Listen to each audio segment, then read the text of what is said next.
Comeback করানোর জন্য India প্রয়োজনে হাজার হাজার কোটি টাকা ইনভেস্ট করবে। শেখ সাহেবের মতো আফসোস করে বলতে হয়, ভুট্টু সাহেব আমার কথা রাখলেন না। সরকারকে ন্যাংটা করতে গেলে তো নিজেরাও লজ্জিত হই।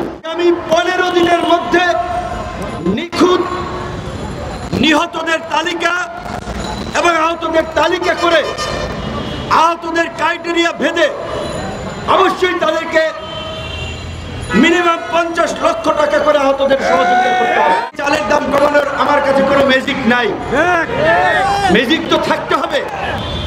আপনি ওই দায়িত্বে বসেছেন, জনগণের চাহিদা বুঝতে হবে, জনগণের কথা শুনতে হবে।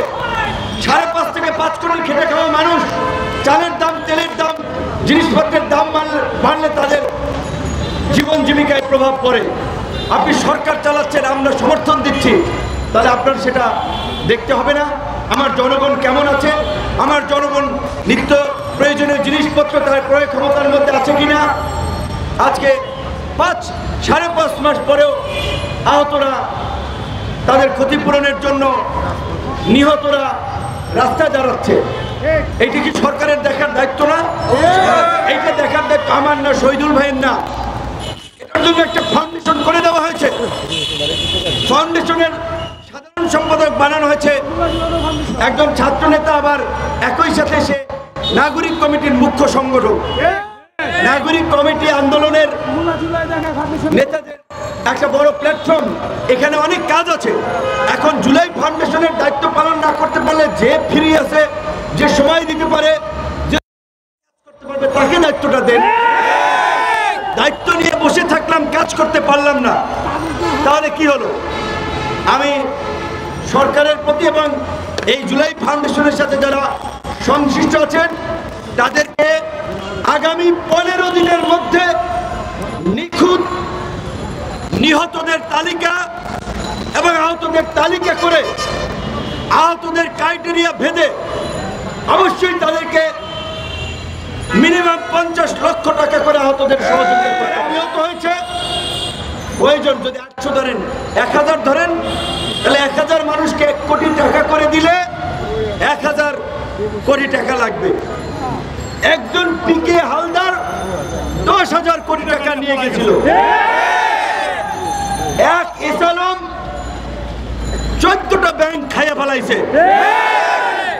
সালমান এফ রহমান এক জনতা ব্যাংক থেকেই প্রায় 30,000 কোটি টাকা ঋণ আপনার মওকুফ করে, তসরুফ করে সুযোগ সুবিধা নিয়েছেন। এই রকমের মাফিয়ারা তো মিনিমাম 50টা আছে, যে এই 50 মাফিয়াই প্রায় দেশের ব্যাংক থেকে, আর্থিক খাত থেকে অন্তত 2-4 লক্ষ কোটি টাকা গায়েব করে দিয়েছে। তাহলে যাদের রক্তের বিনিময়ে, ত্যাগের বিনিময়ে, প্রাণের বিনিময়ে আমরা এই নতুন বাংলাদেশ পেয়েছি, আমরা রাজনীতি করছি, এমপি হওয়ার স্বপ্ন দেখছি, সরকার গঠন করার স্বপ্ন দেখছি, একজন বিশ্ববিদ্যালয়ের ভাইস চ্যান্সেলর হচ্ছেন, সচিবালয়ের সচিব হচ্ছেন, পুলিশের আইজিপি হচ্ছেন, ডিআইজি হচ্ছেন, এদের কথা কেউ ভাববেন না? সবাই নিজের ধান্দায় ব্যস্ত হয়ে যাচ্ছেন, কিন্তু এইটা কথা ছিল না, ভুলে যাবেন না। ইতিহাস বড় নির্মম এবং নিষ্ঠুর, ইতিহাস কাউকে ক্ষমা করে না। যদি এই শহীদ এবং আহতদের প্রতি অবহেলা করা হয়, তাদের যথোপযুক্ত সম্মান নিশ্চিত করা না হয়, আবার আমরা সংকটে পড়ব।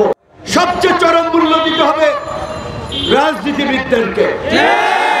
কাজী রাজনীতিবিদদের উচিত এই বিষয়ে জোরালো ভূমিকা পালন করা। আমরা বলেছিলাম যে এই সরকার আন্দোলনকারীদের চিকিৎসা সহায়তা নিশ্চিত করার পাশাপাশি এই গণ অভ্যুত্থানে যারা গণহত্যা চালিয়েছিল, বিচারের মাধ্যমে তাদের ফাঁসি নিশ্চিত করতে হবে। বন্ধুগণ,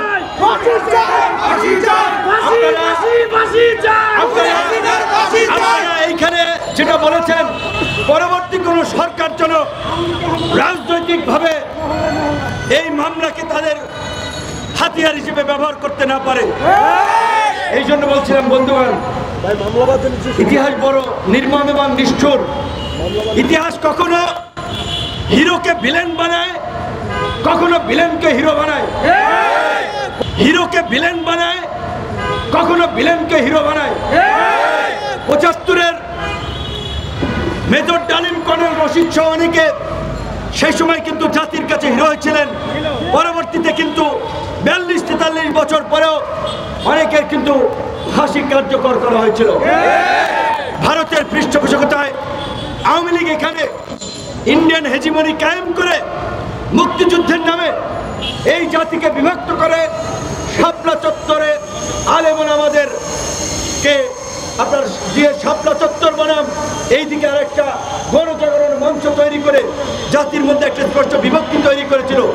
আজকে এই যে গণ অভ্যুত্থান, সমগ্র জাতি বিশ্ববাসী জানে গণ অভ্যুত্থান, আমরা জানি গণ অভ্যুত্থান। পরিষ্কারভাবে বললাম, আওয়ামী লীগ যদি কখনো ক্ষমতায় আসতে পারে, এই গণ অভ্যুত্থানকে ষড়যন্ত্র হিসেবে, দেশদ্রোহী হিসেবে চিহ্নিত করে এর জন্য কিন্তু অনেককে বিচারের কাঠগড়ায় দাঁড় করানো লাগবে। টের পাচ্ছেন না? কেউ দল গঠন নিয়ে ব্যস্ত আছেন, ধান্দাবাজি নিয়ে ব্যস্ত আছেন, ক্ষমতায় যাওয়ার জন্য ব্যস্ত আছেন। অথচ যেই ফ্যাসিস্ট শক্তির বিরুদ্ধে আমরা লড়াই করলাম, এই গণহত্যাকারীদের বিচারের দাবিতে কোনো দলের আওয়াজ নাই। বরঞ্চ সবাই তাদেরকে রাজনৈতিক স্পেস দিতে চায়, আগামী নির্বাচনেও সুযোগ দিতে চায়। নাটকীয় কথা বলছে যে নির্বাচনের মাধ্যমে আওয়ামী লীগকে ব্ল্যাক আউট করো। আরে পাগলা, এই 5 বছরে এই দেশের মানুষ এতটা মন ভোলা, এইবার হয়তো আওয়ামী লীগকে কোনোটা ভোট দিবে না, কিন্তু বাংলাদেশের রাজনৈতিক কালচারে আওয়ামী লীগ এবং বিএনপি 5 বছর পর পর ক্ষমতা এসেছিল, এবং যারাই যখন ক্ষমতা এসেছে তাদের নেতা কর্মীদের চাঁদাবাজি, দখলদারি, মানুষকে জিম্মি করা, হয়রানি করা, মাস্তানি করা, গুন্ডামি করা, এইগুলোর কারণে 5 বছর পরে কেউ জনপ্রিয়তা ধরে রাখতে পারে নাই। সুতরাং এখন যদি বিএনপির বিকল্প একটা শক্তিশালী রাজনৈতিক ওই আবার আওয়ামী লীগের আসার কিন্তু সুযোগ থাকবে, এবং আওয়ামী লীগকে কামব্যাক করানোর জন্য ইন্ডিয়া প্রয়োজনে হাজার কোটি টাকা ইনভেস্ট করবে। কাজেই এই গণ অভ্যুত্থানকারী আহত নিহত শহীদ পরিবারের সামনে থেকে একটা কথা বলছি, আল্লাহর রাস্তে যার যার ধান্দাবাজি রাজনীতির এজেন্ডা ভুলে এই আওয়ামী লীগের বিচারের দাবিতে সবাই সোচ্চার হন।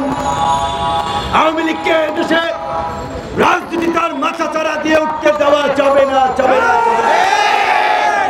সরকারকে ন্যাংটা করতে গেলে তো নিজেরাও লজ্জিত হই, যেই কারণে অনেক কিছু বলতে পারি না। এইটাকে জাতীয় সরকার করেন, আন্দোলনকারী অংশীজনদেরকে নিয়ে 2 বছরের জন্য সিল মাইরা দেন, কোন সভা সমাবেশ মিছিল মিটিং হবে না, রাষ্ট্র পুনর্গঠনে জাতীয় সরকার হবে। আপনারা করলেন না। এখন ওই শেখ সাহেবের মতো আফসোস করে বলতে হয়, ভুট্টু সাহেব আমার কথা রাখলেন না, তো ইউনূস সাহেবের কানে আমাদের কথা পৌঁছালো না।